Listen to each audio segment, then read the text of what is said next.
오늘 기도 가운데에서도 오늘 코로나19에 대한 기도를 했습니다. 참 이제 코로나19가 1년이 지나서 어느덧 또 다른 그러한 이 한 해를 넘어서 계속 우리 가운데 진행되어지는 것을 보게 되어집니다. 이 코로나가 이렇게 오래 진행되다 보니까는 곳곳에서 많은 사람들이 다양한 모습으로 이렇게 피해를 보고 어려워하는 그러한 모습들을 우리가 우리의 주변에서 너무 쉽게 자주 보게 됩니다. 그런데요, 이렇게 많은 사람들이 어려움을 당하고 그리고 각자가 다 자기의 처한 상황 가운데에서 자기가 가장 그렇게 어렵고 피해를 본다라고 이렇게 주장을 하고 있는데 제가 볼 때는 그렇게 많은 분들이 어려움을 당하고 있지만은 그러나 그 많은 분들 가운데에서 특별히 크게 어려움을 당하는 분들이 있다라면 저는 지금도 요양원에 계시는 그런 어른들이시라고 생각을 해요. 그분들이 많은 그러한 이 육체적으로도 이렇게 어려움 가운데 있는가 하면은 또한 어떻게 됐습니까? 다른 그러한 가족들로부터도 이렇게 단절되어져서 그렇게 정서적인 그러한 육체적인 그러한 어려움들을 이중으로 그렇게 겪고 계시는 그러한 분들을 보면 참으로 다양한 형태에서 많은 어려움들을 경험하고 있지만은 그러나 그분들이 가장 큰 어려움을 그러한 경험하는 분들 가운데 하나가 아닐까 그렇게 생각이 되어지고 그리고 우리의 기도 가운데 그리고 우리의 마음 가운데 항상 그분들을 잊지 않고 함께 기도하는 저와 여러분 되어지기를 예수 그리스도의 이름으로 부탁드리겠습니다. 오늘 보면 오늘 본문 가운데에서는 코로나19로 인하여서 오랜 그런 투병 생활을 하는 분은 아니지만 그러나 그럼에도 불구하고 다른 질병으로 인하여서 참으로 긴 시간 동안에 투병 생활을 하며 그리고 외로움 가운데 거하는 한 분을 만나게 되어집니다. 예수님께서 이제 유다에서 사역을 하시고 그리고 또한 사마리아 지경을 통과하셔서 이제는 갈릴리 북쪽 갈릴리에서 사역을 하시고 그리고 또 오늘 본문에 보면 이제 그 갈릴리의 사역을 마치고 예수님께서 어디로 향하셨어요? 예루살렘으로 유다에 있는 예루살렘으로 향하신 그러한 예수님의 모습을 봅니다. 그 예루살렘 안에는 연못이 있습니다. 그런데 주변에 여러 연못들이 있지만은 오늘 본문에는 그 가운데 베데스다라 하는 그러한 히브리 말로 베데스다라 하는 그러한 연못이 있다라고 그렇게 말씀하고 있습니다. 우리가 연못을 하면 여러분이 어떠한 연못을 상상하는지 모르겠어요. 그냥 일반적으로 연못하면 우리는 쉽게 이렇게 상상할 수 있을 것입니다. 우리가 주변에서 자주 볼 수 있는 그렇게 둥그렇고 그리고 넓은 마당 한 곳에 자리하고 있는 그러한 연못들을 상상할 수 있을 것입니다. 그런데요, 1888년에 그 예루살렘 북서부를 발굴하다가 그곳에서 발견된 연못이 하나가 있습니다. 그 연못을 보면 그 연못의 폭이 어느 정도냐면 약 50에서 67m 정도의 그러한 폭을 형성하고 있고요. 그리고 그 길이는 약 96m 거의 100m에 이르는 그러한 큰 연못이 발견이 되었습니다. 그리고 그 연못의 이 모서리에는 행각들이 4개 각각 하나씩 4개가 있고 그리고 그 중앙에 하나의 행각이 있는 것을 발견했습니다. 그러기에 지금 오늘 본문 가운데서 말씀하고 있는 그 베데스다라는 연못은 우리가 일반적으로 그냥 주변에서 볼 수 있는 그러한 작은 연못이 아니라 이렇게 크고 그리고 넓은 그러한 큰 연못이라는 것을 우리가 또한 고고학적인 발견을 통하여서 확인할 수가 있었습니다. 그런데 이렇게 크고 넓은 그러한 이 연못에는 또한 많은 사람들이 함께 모여 있는 것을 보게 되어집니다. 그런데 이 사람들은 건강한 사람들이 아니라 어떠한 사람들이라고요? 몸이 불편한 다양한 질병을 가진 사람들이 특별히 그 중앙에 있는 행각에 모여 있는 것으로 그렇게 우리가 지금 이 시대 속에서는 그렇게 추정을 하고 있습니다. 그런데요, 그 가운데 중앙에는 이렇게 간헐천이 있었던 것으로 그렇게 보고 있습니다. 이런 가운데 이곳에 예수님께서 찾아오신 것입니다. 예루살렘의 그 성전을 가는 이 과정 속에서요. 그런데 오늘 본문에 보면, 여러분들이 본문을 읽다 보면 조금 색다른 것을 하나 발견하실 수 있으리라 생각을 합니다. 3절에서 보면 3절과 4절, 그 3절 중앙에 보면 꺽쇠가 하나 있죠. 꺽쇠. 꺽쇠가 있고, 또한 어떤 성경에는 숫자나 어떠한 문자가 써 있어서 추가적인 그러한 설명을 하는 것을 여러분이 읽으실 수 있을 것입니다. 그 부분을 보면 물의 움직임을 기다리니 이는 천사가 가끔 못에 내려와 물을 움직이게 하는데 움직인 후에 먼저 들어가는 자는 어떤 병에 걸렸든지 낫게 되미로라 하면서 꺽쇠를 다시 또 닫아놨죠. 이게 무슨 뜻이냐면 성경에는 원본이 있고 사본이 있다라고 했잖아요. 그런데 저희가 지금 원본은 없고요, 그 사본들에만 우리가 간직하고 있습니다. 그런데 오래된 사본에는 나타나 있지 않고, 그리고 나중에 후대에 쓰여진 사본에만 이 부분들이 기록되어져 있어서 그것을 구별하기 위해서 이렇게 꺽쇠로 표현을 했고, 또한 이렇게 번호나 그 문자를 달아서 거기에 대한 추가적인 그러한 설명을 하고 있는 것입니다. 그런데 왜 이것을 보면서 우리는 어떻게 신학자들은 해석을 하고 있냐면, 원래 원본상에는 없는데 그 당시에 이 많은 간헐천 주변에는 분명히 사람들이 모여 있었어요. 그런데 이 사람들은 어떠한 생각을 갖고 모여들었냐면, 물이 한 번씩 움직이는데 이 물에 움직이는 것은 무엇 때문이라고요? 천사가 이 물을 움직인다라고 생각을 했고, 그리고 그 순간에 그 물에 먼저 들어가면 그곳에서 치료함을 입는다라고 그렇게 이 사람들이 생각을 하고 그렇게 모여 있었던 것입니다. 그리고 이 사람들에 대한 왜 모여 있는가에 대한 생각들을 아마 성경을 필사하는 복사하는 그러한 사람들이 거기에 추가적으로 해석을 그렇게 달아놨는데, 그 달아놓은 것들이 나중에 이 성경이 계속 이어져서 이 필사되어지는 과정 가운데에서 이 아마 본문으로 이렇게 추가되어진 것으로 그렇게 이 신학자들은 보고 있습니다. 그런데 그럼에도 불구하고 중요한 것은 바로 그 베데스다라는 그 연못 가운데 많은 사람들이 모여 있었다라는 것. 그리고 그렇게 많이 모여 있는 가운데 그들이 가지고 있었던 생각은 바로 이 연못에 물이 움직일 때 먼저 들어가면은 낫는다라는 그러한 희망을 가지고 이렇게 많은 환자들이 모여 있었다라는 사실입니다. 그리고 그렇게 많이 모여 있는 환자들 가운데 누가 있을까요? 그 가운데 38년 동안 오랜 그러한 시간 동안 투병하고 있는 이 한 남자가 같이 그 안에 있었던 것입니다. 그리고 예수님께서 이제 성전을 향해 가실 때 그 성전 가운데서 이 베데스다의 연못을 지나실 때 예수님께서는 이 사람을 보시고 이 사람에게 다가가셔서 예수님께서 말씀하신 거예요. 뭐라고 말씀하셨을까요?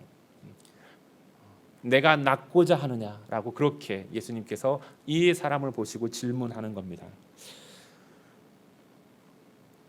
그런데 보면 이 사람은 예수님께서 왜 이 사람에게 가서 그리고 이 사람에게 내가 낫고자 하느냐라고 그렇게 질문하셨을까요? 예수님이 많은 사람들 가운데에서 특별히 이 사람에게 다가가셨던 것은 예수님께서는 이 사람이 어떻다라는 것을요, 오랜 시간 동안의 투병으로 인하여서 오랜 시간의 이 질병으로 인하여서 극심한 고통을 당하고 있다라는 사실을 어떻게 해요? 아시고 이 사람에게 다가가셨다라는 것입니다. 6절 말씀에 보면 뭐라고 말씀하고 있어요? 벌써 병이 오래된 줄 아시고라고 말씀하고 있는 거예요. 예수님은 이 사람을 너무나도 이 사람의 상태에 대해서 잘 아시고 먼저 아시고 이 사람에게 다가가신 거예요. 마치 지난주에 우리가 말씀을 나눴던 것처럼 수가성의 여인, 이 여인의 상태를 아시고 이 여인에게 먼저 다가가셔서 말씀하여 주시고, 그리고 이 여인으로 하여금 예수 그리스도를 만나게 하여 주시고 이 여인의 삶을 회복해 주셨던 것처럼 예수님은 오늘 본문 가운데에서는 이 사람이 지금 어떠한 상태에 있는지를 너무나도 잘 아시고 이 사람에게 다가가서 그렇게 말씀하신 겁니다. 왜 그럴까요? 왜 예수님이 이 사람에게 다가갔을까요? 이 사람은 자기 스스로 예수님께 나올 수 없기 때문에 그러는 거예요. 자기의 힘으로는, 자기 스스로의 힘으로는 예수님께 나올 수 없게 예수님께서 먼저 아시고 이에게 다가가셔서 예수님께서 물으신 거예요. 내가 낫고자 하느냐? 내가 낫고자 하느냐라는 이 너무나도 당연한 질문을 들은 이 사람은 뭐라고 대답했습니까? 네, 낫겠습니다. 낫기를 원합니다. 라고 그렇게 대답해야 되지 않을까요? 그런데 이 사람은 다르게 대답하고 있어요. 뭐라고 이야기하고 있습니까? 7절 말씀에 보면 이렇게 말씀하고 있어요. 주여, 물이 움직일 때 나를 못에 넣어주는 사람이 없어 내가 가는 동안에 다른 사람이 먼저 내려가나이다. 너무 점잖게 이야기하는 것 같지 않아요? 이것이 다시 성경이 우리말로 다시 번역되어지면서 이렇게 번역되어진 것 같아요. 이것을 이 원문상에 있는 그 순서대로 잠깐 다시 한번 그것을 반영해서 읽은다라면 이렇게 읽을 수가 있습니다. 주여, 나를 도와주는 사람이 아무도 없습니다. 내가 이 물이 움직여서 가는 동안에 다른 사람들이 먼저 내려갑니다. 주여, 나를 도와주는 사람이 아무도 없습니다. 이것이 먼저 오는 거예요. 이 답변 속에서 우리는 무엇을 느낄 수가 있을까요? 이 사람이 오랜 투병으로 인하여서 이 사람이 너무나도 지쳐 있고 그리고 힘들고 외롭고 그리고 절망 가운데 빠져 있다라는 것을 우리는 짐작할 수 있게 되어지는 겁니다. 오랜 투병으로 인하여서 이 사람의 주변에는 지금 어떻게 되어져 있어요? 아무도 없는 거예요. 아무도 있지 않고 그리고 그 아무도 있지 않음으로 인하여서 이 사람은 또한 고독과 또 다른 그러한 아픔들을 경험하고 있는 겁니다. 마치 육체적인 아픔과 함께 어떠한 것들을 다시 경험하고 있냐면 정서적인 그러한 아픔들도 함께 복합적으로 경험하고 있는 것을 보게 되어져요. 그리고 나서 이 육체적인 고통과 정서적인 그 고통 그리고 이것이 38년이라는 너무나도 오랜 시간이 지속되어지면서 이 사람은 이제는 모든 것들을 다 포기하고 절망하고 있는 그리고 또 한편으로는 무엇하고 있어요? 자기의 신세를 한탄하고 있는 그러한 탄식의 모습을 보게 되어지는 겁니다. 어쩌면 지금도 요양병원에서 가족들의 그러한 이 소식을 기다리고 있는 우리 어르신들의 모습과도 비슷하지 않을까 생각을 해요. 육체적인 고통과 함께 또한 그로 말미암아 가족들로부터 주변의 사람들로부터 단절되어져 있는 그러한 정서적인 고통도 함께 이중으로 겪어야 하는 그러한 모습들입니다. 우리의 사회는 얼마 전에 엄마 찬스, 아빠 찬스 그것으로 인하여서 우리의 젊은이들이 상실감을 느끼는 것에 대해서 많이 분노하고 그리고 아파했던 그러한 기억들이 있습니다. 그런데 오늘 이 본문 속에 나오는 이 남자를 보면 이 사람은 엄마 찬스, 아빠 찬스뿐만 아니라 무엇일까요? 가족에 대한 찬스도 없고요. 그리고 친구들에 대한 찬스도 없고 그리고 자기 이웃에 대한 찬스도 없는 것을 보게 되어집니다. 여러분 보세요. 그 연못에는 사람들이 많다라고 했습니까? 적다라고 했습니까? 많은 사람들이 모여 있다라고 했어요. 그리고 그 많은 사람들은 환자들만 있는 것이 아니라 그 주변에는 누가 있어요? 다 그 사람들을 돌봐주고 있는 가족들이 있고 친구가 있고 그렇게 서로 돌봐주고 있는 그러한 가운데 있는 거예요. 그런데 이 사람에게는 이 사람을 돌봐주는 그러한 사람이 단 한 사람도 없는 거예요. 그리고 물이 움직여서 자기가 막 들어가려고 하면 어때요? 누군가는 그 옆에 가족들이 돌봐주는 사람들이 그 환자가 먼저 들어가는 거예요. 무한 경쟁 속에서 무한 경쟁 속에서 어떠한 찬스도 사용할 수 없는 이 사람은 그 모든 기회를 다 잃어버리고 그리고 이제는 모든 것들을 포기하고 탄식하는 모습이에요. 그러기에 예수님께서 내가 낫고자 하느냐라고 질문하셨을 때 이 사람은 네, 낫기를 원합니다 라고 하지 않고 자기가 그동안에 그 엉을이졌던 가슴속에 이 압축되어졌던 그 가슴속에 맺혀 있던 것을 예수님께 토로하는 것을 보게 되어집니다. 이 이야기를 듣고 예수님께서 뭐라고 말씀하셨을까요? 예수님은 이 사람에게 긴 말 하지 않고 딱 세 마디의 말씀만 하셨어요. 일어나라. 자리를 들고 걸어가라. 일어나라. 자리를 들고 걸어가라. 이 세 말씀만 하셨고 그리고 이 사람은 예수님의 그 말씀을 듣고 바로 일어나서 자기가 38년간 자기의 38년 동안 자기와 함께 했던 그 자리를 들고 걸어갑니다. 예수님의 말씀이 선포되어지는 순간 이 사람의 질병은 치료되어졌고 그리고 이 사람은 예수님의 말씀대로 일어날 수가 있었고 그리고 그 오랜 시간 자기의 삶에 있어서 유일한 동반자였던 그 자리, 이 자리는 뭘까요? 쉽게 말하면 돗자리와 같은 겁니다. 그 자리를 들고 일어나서 걷는 것입니다. 38년 동안 단 한 번도 걷지 못했던 이 사람이 드디어 예수님의 말씀이 선포되어지고 그 말씀이 들려지는 그 순간 일어나서 다시 걷기 시작하는 거예요. 그런데 이 사람은 예수님이 어떤 분인지 아셨을까요? 이 사람은 다른 사람들과 그 예루살렘 성전에 모여 있는 많은 사람들과는 달리 이 사람은 예수님이 누군지 알지 못하는 거예요. 38년 동안 계속 그 베데스다 연못 가운데 있었던 사람이 걸어 다니는 것을 보고 이 유대인들이 이 사람을 아는 사람들이 말하는 거예요. 어떻게 된 일이야? 누가 고쳐줬어? 정말 잘 됐다라고 하면서 박수치면서 격려하고 칭찬하는 것이 아니라 이 사람들은 뭐라고 말하고 있습니까? 안식일에 자리를 들고 걸어가는 것은 옳은 일이 아니야. 안식일에 돗자리를 들고 걸어가는 것은 해서는 안 되는 일이야 라고 하면서 이 사람들이 보는 것은 이 고침을 받은 이 사람을 보는 게 아니라 이 사람의 손에 들려 있는 자리를 보고 있는 거예요. 자리를.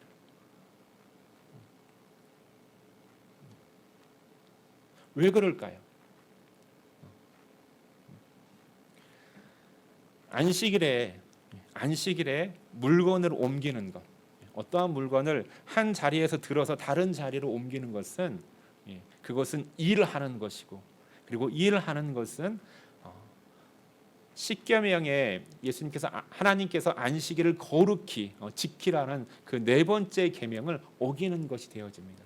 그러기에 그 유대인들은 이 병고침을 받은 사람을 보지 않고 이 사람의 손에 들려 있는 돗자리를 옮기는 이것을 보고 이 안식일 날 이렇게 행하는 것은 옳지 않은 거라고 그렇게 이 사람을 또다시 정죄하고 있는 거예요.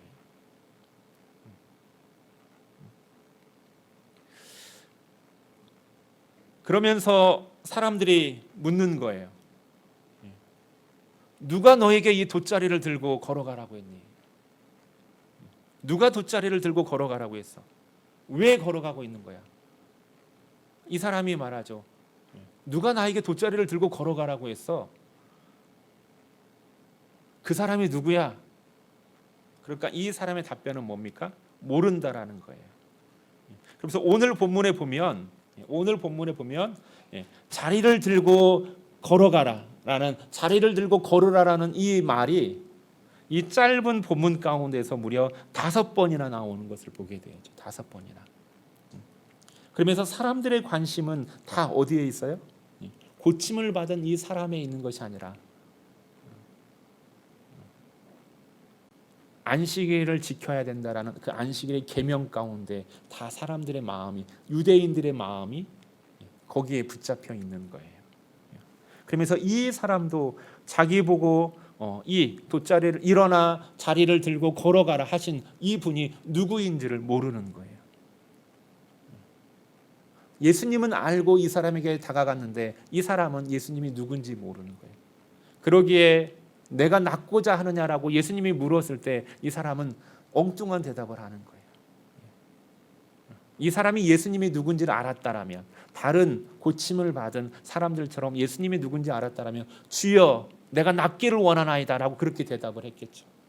근데 이 사람은 예수님이 누군지 모르기 때문에 그냥 자기 가슴 속에 있는 한탄만 예수님께 터뜨렸던 거예요. 그런데 예수님은 이 사람의 육체적 질병만 고쳐줬을 뿐만 아니라 이 사람의 영적인 질병도 다시금 치유해 주시기를 원하십니다. 오늘 본문을 쭉 읽어가다 보면 나중에 예수님께서 이 사람을 성전에서 다시 만나요. 그래서 누가 이 사람에게 다시 다가갔을까요? 예수님께서 다시 다가가시는 거예요. 그러면서 이 사람에게 이야기를 해요. 14절에 보면 이렇게 말씀하고 있습니다. 이 사람을 다시 만나 이르시되 내가 나았으니 더 심한 것이 생기지 않게 다시는 죄를 범하지 말라. 다시는 죄를 범하지 말라. 더 이상 더 심한 것이 생기지 않도록 다시는 죄를 범하지 말라라고 이렇게 엄중하게 경고하시는 거예요. 이 사람의 고통의 근원은 다른 것이 아니라 죄로 인해서 생겼다라는 것입니다. 우리의 삶 가운데 다양한 형태의 고통들이 있고, 그리고 그 고통 속에는 그 고통은 다양한 원인들이 있습니다. 그런데 그 다양한 원인들 가운데 이 사람에게 있어서는 바로 죄가 바로 원인이었다라는 것입니다. 그러기에 예수님께서는 이 사람을 다시 만나서 이제는 그 이전의 죄악된 삶을 다시 살지 말라고 이 사람에게 다시 한번 엄중하게 경고하시면서, 그리고 예수님이 어떠한 분이신가를 이 사람에게 알리시는 거예요. 그리고 이 사람은 자기의 죄의 문제를 드러내신 그 예수님을 이제 예수님이라는 사실을 알고, 그분이 예수님이라는 사실을 알고 자기의 병을 고쳐준, 자기에게 자리를 들고 가라 하신 이가 예수님이시라는 것을 사람들에게 증거를 하는 것입니다. 그리고 이 일로 인해서 예수님이 이 사람에게 안식일에 자리를 들고 걸어가게 했다라는 그 일로 인해서 유대인들은 어떻게 되어질까요? 예수님을 더욱더 미워하고 그리고 더욱더 증오하는 증오의 대상으로 예수님을 바라보게 되는 것입니다. 죄의 값으로 38년의 고통의 세월을 보낸 이 사람의 치유를 위해서 유대인의 증오와 멸시를 한층 더 강화시키는 그러한 이유가 됨에도 불구하고 예수님께서는 이 사람을 사랑하시고 이 사람을 불쌍히 여겨주시고, 그리고 이 사람을 치유하시기 위해 이 사람에게 다가가셨고, 그리고 이 사람의 질병만 치유하신 게 아니라 이 사람의 그 질병의 원인이 됐던 죄의 문제까지도 예수님께서는 치유하시는 모습을 보게 되어지는 것입니다. 이게 예수님을 만난, 하나님을 만난 사람의 모습이에요. 도대체 그렇다면 이 사람이 죄를 지었다라면 이 사람은 어떠한 죄를 지었을까요? 저는 이 본문을 보면서 이 사람이 어떠한 죄를 지었을까에 대해서 추측을 해볼 수가 있는데, 이 사람의 죄는 형사적인 범죄는 아닐 거라고 생각이 돼요. 만약에 이 사람이 형사적인 그러한 죄를 범했다라면 이 사람은 연못이 아니라 어디에 있어야 될까요? 이 사람은 감옥에 있어야 되겠죠. 그런데 이 사람은 감옥에 있지 아니하고 지금 연못 가운데 있는 거예요. 이 사람은 윤리적인 그리고 종교적인 그러한 죄를 범했을 것입니다. 그리고 예수님만이 아실 수 있는 그러한 이 사람의 깊은 그러한 내면의 죄들을 가지고 있는 것을 보게 되어집니다. 그러기에 이 사람이 감옥이 아닌 육체적인 그러한 질병으로 고통을 당하고 있는 것입니다. 그리고 이 사람이 치유를 받은 다음에 회복되어진 다음에 예수님께서 세 번째 하신 말씀이 뭐였냐면 가라라는 거였어요. 가라. 어디로 갔을까요? 어디로 가야 할까요? 너무나도 기뻐서 이제는 성전에서 이 사람을 만났어요. 그 안에서 자기가 치유됐다라는 것들을 이제는 깨끗이 고침을 받았다라는 것들을 증명하겠죠. 그리고 어디로 갈까요? 집으로 갈까요? 어디로 가야 할까요? 예수님께서 성전에서 만난 이 사람 다시 죄를 짓지 말라라고 했어요. 이 사람이 가야 될 곳은 여호와께로 돌아가는 것입니다. 하나님께로 돌아가는 거예요. 하나님의 말씀 앞으로 돌아가는 것입니다. 돌덩어리 앞에서 고개를 숙이고 그리고 우상 앞에서 그래 절하지 말고 여호와께로 돌아가는 삶이 이 사람의 삶을 영원히 치유하는 방법인 것입니다. 우리가 지난주에 호세아의 말씀을 들었어요. 호세아의 말씀이 바로 다른 것이 아니에요. 여호와께로 돌아오라라는 거예요. 긍휼의 열매를 맺으라고 하나님께서 말씀하시는 그 말씀이 바로 여호와께로 돌아와서 여호와의 긍휼하심을 입고 그리고 긍휼의 열매를 맺으라는 것입니다. 오늘 우리의 그 찬양 가운데에서도 여호와께로 돌아가자라는 그 찬양은 바로 호세아서의 말씀을 가지고 찬양한 거예요. 여호와께로 돌아가는 것만이 우리의 삶 가운데에서 우리의 삶이 치유되어지고 회복되어지는 그러한 유일한 길이기 때문에 그런 것입니다.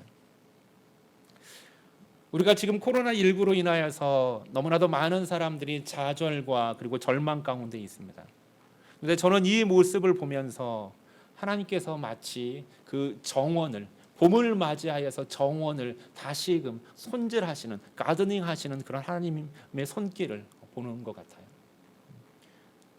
그냥 그 오랜 세월 동안에 막 방치되어졌던 그러한 잡초들을 다 뽑아내시고 그리고 무성하게 자란 질서 없이 자란 그러한 가지들을 다 잘라내시고 전제하시면서 그리고 나서 다시금 이제 봄과 함께 새롭게 꽃이 피고 그리고 열매를 맺을 때 더욱더 탐스러운 열매를 맺도록 하기 위해서 이 땅의 교회들을 새롭게 하시고 그리고 우리를 새롭게 하여 주시는 줄 믿습니다. 이러한 모든 과정들 우리가 더욱더 예수 그리스도의 그 긍휼에 더욱더 탐스러운 열매를 맺기 원하는데 그 유일한 방법이 있다라면 다른 것이 아니라 우리가 여호와께로 돌아가는 것이고 하나님께서 우리에게 주시는 그 말씀으로 거룩한 삶으로 다시 돌아가는 것입니다. 오늘 본문에서 이 사람은 예수님을 전혀 모르는 사람이었어요. 예수님을 잘 몰라도 그분을 만나면 삶이 회복되어지고 치유의 역사가 일어날 줄 믿습니다. 너무나도 놀라운 것은 이 사람에게는 예수님을 모르기 때문에 예수님에 대한 믿음의 그 여부도 믿음의 조건도 예수님은 요구하지 않으셨어요. 그냥 예수님 만났고 예수님 말씀 들었고 그냥 예수님 말씀대로 그냥 순종해서 일어나서 그 자리를 들고 걸어간 것뿐이에요. 하나님을 만나는 사람, 예수님을 만나는 사람은 이런 거예요. 비록 예수님을 잘 알지 못한다 하더라도 예수님 만나서 예수님의 말씀 듣고 그리고 예수님의 말씀대로 행하면 우리의 삶이 회복되어지고 치유되어질 줄 믿습니다. 여호와께로 돌아가서 하나님을 알고 그리고 그 예수 그리스도 안에서 우리에게 주어지는 그 긍휼하심, 예수 그리스도의 긍휼하심을 입고 그리고 회복과 치유의 삶을 우리 모두가 누리기를 예수 그리스도의 이름으로 축원드리겠습니다. 기도드리겠습니다. 할렐루야. 사랑의 하나님 감사합니다. 하나님 우리가 여호와께로 돌아가 하나님을 더욱더 깊이 알고 그리고 그 하나님의 공의와 그 안에 있는 하나님의 인애와 긍휼하심을 덧입기를 소망합니다. 하나님 우리의 모습 이대로 하나님 받아주시옵시고 우리의 심령 가운데 하나님의 인애를 하나님이 심어주시고 그 가운데 그 하나님의 인애가 하나님의 긍휼하심이 우리의 삶 가운데에서 하나님이여 싹이 나게 하여 주시고 자라나게 하여 주시옵시고 하나님의 열매 맺게 하여 주시되 하나님의 우리의 이웃과 우리의 성도를 향하여서 아름답게 탐스럽게 열매 맺게 하여 주시옵소서. 감사하며 우리 주 예수 그리스도의 이름으로 기도드립니다. 아멘.